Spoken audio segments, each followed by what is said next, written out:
When Mega Man Legacy Collection was announced just prior to this year's E3, it was instantly divisive.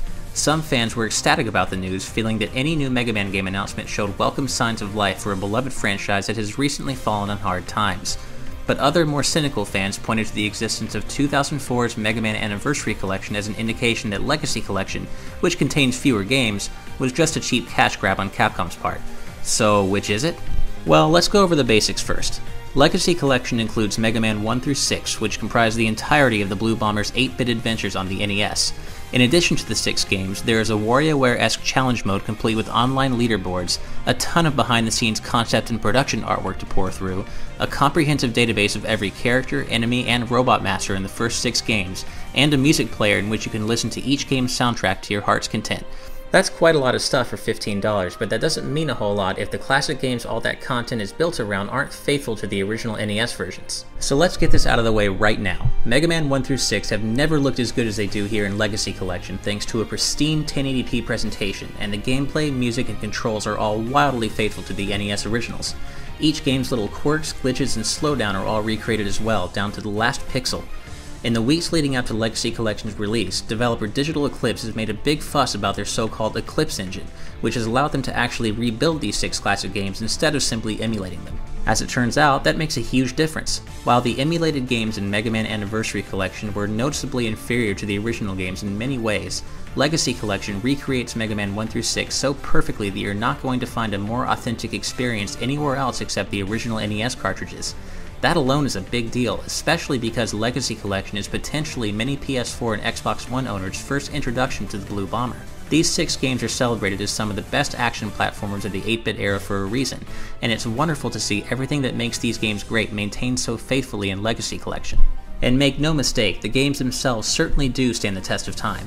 While the first Mega Man game hasn't aged quite as well as its 5 sequels, that merely means Mega Man 1 is a little less great than the others, and there simply isn't a weak link to be found in this collection. While it's true that all 6 of these games can be oppressively difficult for gamers who aren't used to the concept of Nintendo Hard, the ability to create a save state for each game whenever you want ensures that anyone can make it to the end with enough persistence. The overall package is enhanced by a smattering of options and accoutrements. You can choose to play each game in its original aspect ratio, or you can stretch the image in 2 different ways to suit your liking.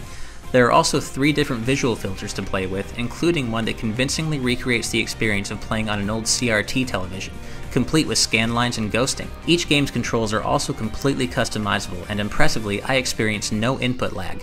Mega Man controls just as precisely as he did back on the NES, which is a big deal for platformers that demand pixel-perfect precision. Finally, Legacy Collection's interface is clean, simple, and exceedingly snappy.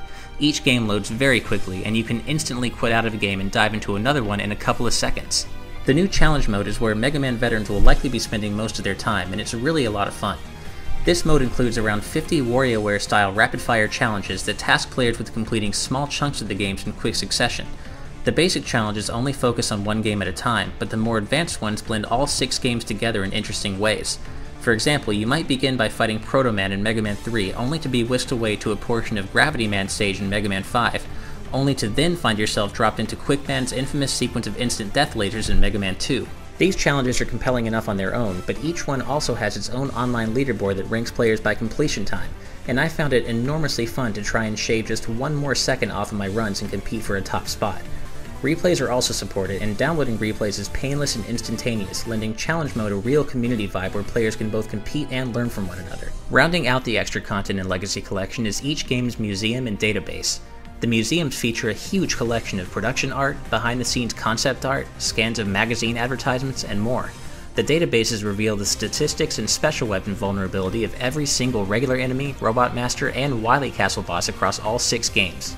In a special treat for longtime Mega Man fans, the previously Japan-only character and enemy profiles in the Rockman Complete Works games for PS1 have at last been fully localized into English for the Legacy Collection databases. Only the most hardcore fans will bother reading every single one, but it's great that Capcom took this opportunity to bring this content to English-speaking fans for the first time.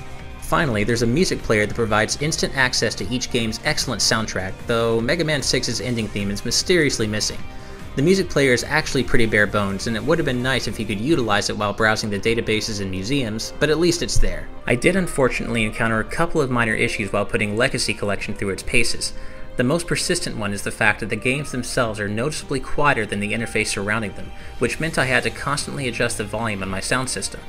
I also found that the game's audio would occasionally sound scratchy and garbled upon starting it up, though the problem usually corrected itself within a few seconds. Last but certainly not least, Legacy Collection suddenly crashed on me once while I was playing Mega Man 3, causing me to lose quite a bit of unsaved progress. This only happened one time and everything was fine when I relaunched the game, so it seems to be a very rare issue. That said, it's definitely worth mentioning. Ultimately, between the stellar presentation of the 6 included games and the wealth of extra content surrounding those games, I really like Mega Man Legacy Collection, and it's most certainly not a cheap cash-in. It is every bit the historically authentic tribute to Mega Man's 8-bit era it was intended to be, and I can confidently say that whether you're a newcomer or a Mega Man veteran, there is no better way to experience Mega Man 1 through 6. Thanks for watching, and stay tuned to GameXplain for more on Mega Man Legacy Collection and all things gaming.